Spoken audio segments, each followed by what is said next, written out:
La préparation du master mix est une opération cruciale du diagnostic moléculaire et doit être effectuée dans une pièce entièrement dédiée à cet usage. Laissez la blouse de laboratoire à l'extérieur de la pièce et mettre une blouse propre pour travailler à l'intérieur. Il est indispensable de porter une paire de gants et des manchettes pour éviter tout risque de contamination. En aucun cas, des échantillons contenant de l'ADN ou ARN ne doivent entrer dans cette pièce. Il est conseillé d'avoir un congélateur dans la pièce pour pouvoir stocker les réactifs. Toutes les solutions doivent être préservées à moins 20 degrés Celsius pour en garantir le bon fonctionnement. Tous les réactifs doivent être décongelés dans la glace à l'exception des enzymes, c'est-à-dire la reverse transcriptase et la Taq polymérase, qui doivent rester à moins 20 degrés Celsius jusqu'à leur utilisation pour éviter qu'ils ne se dégradent. Il est préférable d'aliquoter les solutions mères des réactifs, et en particulier des amorces et des sondes, pour éviter de les endommager en cas de contamination. Vortexer et centrifuger chaque réactif avant de les utiliser afin d'éviter la formation d'un dépôt de matériel au fond du tube.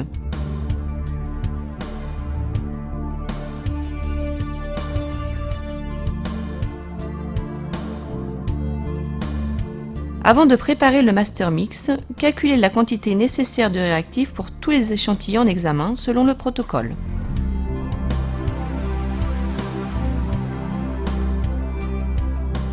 Les témoins positifs et négatifs doivent être pris en compte dans les calculs.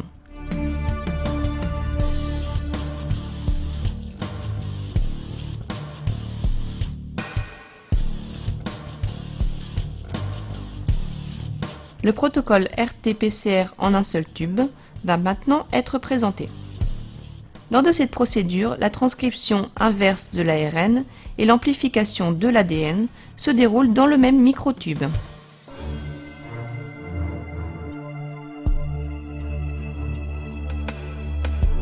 Préparez et identifiez autant de microtubes que d'échantillons à amplifier. Pour garantir une distribution homogène de tous les réactifs de la PCR, il est recommandé de préparer le mix dans un seul tube et, par la suite, aliquoter la quantité nécessaire dans chaque microtube de PCR.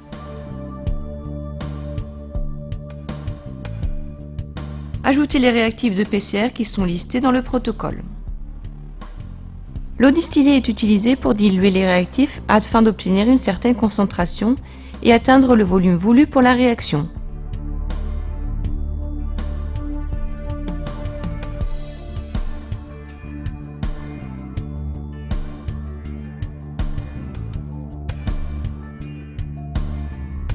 Le tampon de la Taq polymérase est utilisé pour stabiliser le pH du milieu réactionnel afin d'optimiser l'action de la Taq polymérase.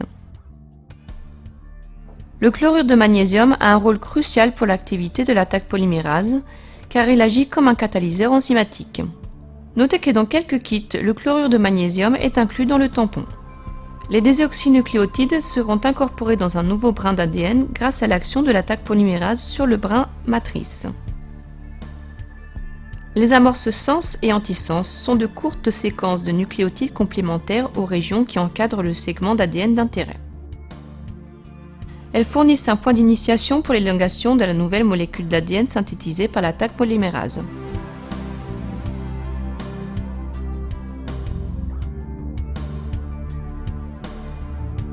Un inhibiteur de l'ARNase est ajouté pour préserver l'échantillon de la digestion de l'ARNase. En ce qui concerne la préparation du master mix pour le PCR en temps réel, une sonde fluorescente est ajoutée au mix. Il s'agit d'une courte séquence nucléotidique complémentaire à la séquence d'intérêt située entre les amorces. Cette sonde peut être liée à un colorant fluorescent. Notez que les sondes doivent être maintenues à l'obscurité pour éviter la dégradation de la fluorescence. Pour finir, ajoutez les enzymes contenues dans le kit conformément aux quantités prescrites par le fabricant. Elles doivent être conservées à moins 20 degrés Celsius jusqu'à leur utilisation. La Taq polymérase est une enzyme thermostable. Celle-ci est capable de reconnaître le complexe amorce-sonde et de synthétiser le brin complémentaire d'ADN en ajoutant des nucléotides aux amorces. Dans le cas d'un protocole one-step, la transcriptase inverse est nécessaire pour produire l'ADN complémentaire à partir de l'ARN. Lorsque les réactifs ont tous été ajoutés au mix, vortexez le tube afin de bien les mélanger et enfin centrifugez brièvement.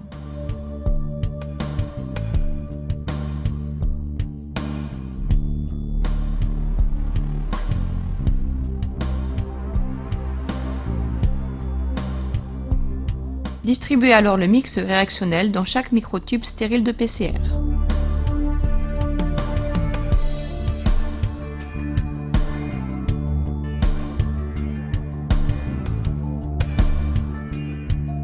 Maintenir les microtubes dans la glace lors du transport vers l'autre pièce pour l'ajout de l'échantillon.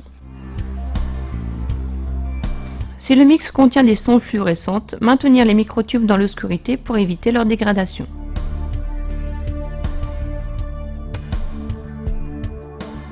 Après chaque session de travail, il est fortement conseillé de nettoyer la paillasse et les pipettes à l'aide d'une solution d'eau de javel à 0,5%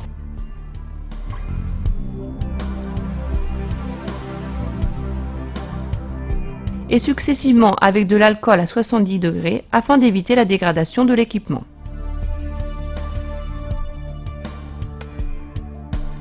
Après la dernière session de travail de la journée, fermez la hotte et laissez allumer les UV pendant toute la nuit.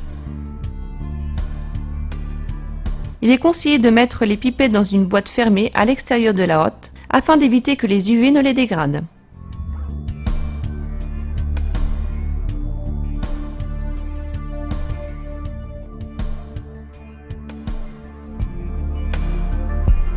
L'ajout de l'ADN ou ARN au master mix doit être effectué dans une salle prévue pour cet usage. Tout l'équipement utilisé doit être lui aussi dédié à cette procédure.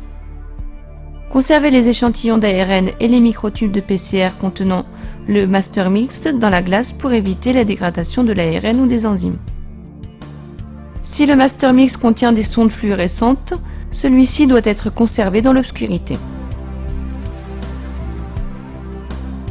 Étant donné que cette procédure comporte des risques importants de contamination, il est nécessaire d'ajouter l'ARN en ouvrant et fermant qu'un microtube à la fois et de changer de cône pour chaque échantillon. Ajoutez un témoin positif et négatif de PCR pour chaque lot d'échantillons. Le produit final des échantillons positifs de la PCR est appelé amplicon et est composé de plusieurs millions de copies de fragments d'ADN de longueur définie. Il est fortement conseillé de nettoyer la paillasse après chaque session de travail comme démontré précédemment.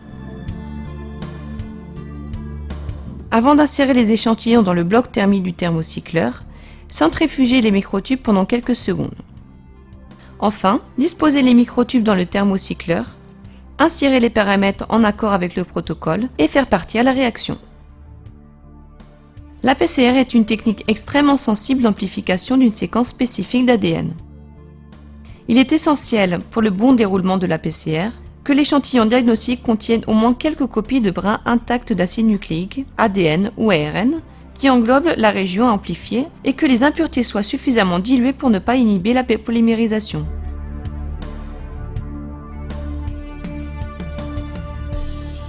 Lorsque la réaction est terminée, le produit de la PCR peut être visualisé par un système d'électrophorèse sur gel en utilisant une lumière UV.